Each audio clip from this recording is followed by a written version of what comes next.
इस्लामाबाद और रावलपिंडी में रात गए बादल जम के बरसे। जुड़वा शहरों में बाराने रहमत का सिलसिला वक्फे से सुबह तक जारी रहा।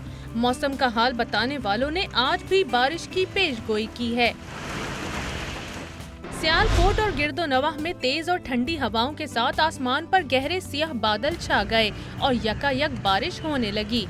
सख्त गर्मी में होने वाली बारिश से शहरियों के चेहरों पर रौनक आ गई। शहर और इतराफ में बारिश वक्फे से जारी रही। महकमा मौसमियात के मुताबिक बारिश का ये सिलसिला आइंदा चंद रोज जारी रहने का इम्कान है।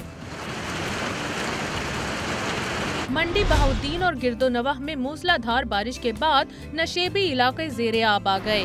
गुजरात में भी वक्फे से तेज बारिशों का सिलसिला जारी रहा। रावलपिंडी और इस्लामाबाद में आज भी अब्रे रहमत बरसने का इम्कान है। महकमा मौसमियात का कहना है कि आज मुख्तलिफ इलाकों में गरज चमक के साथ बारिश हो सकती है। महकमा मौसमियात के मुताबिक जुड़वा शहरों के अलावा पेशावर, गुजरांवाला, फैसलाबाद और मुल्तान में भी आज बारिश का इम्कान है।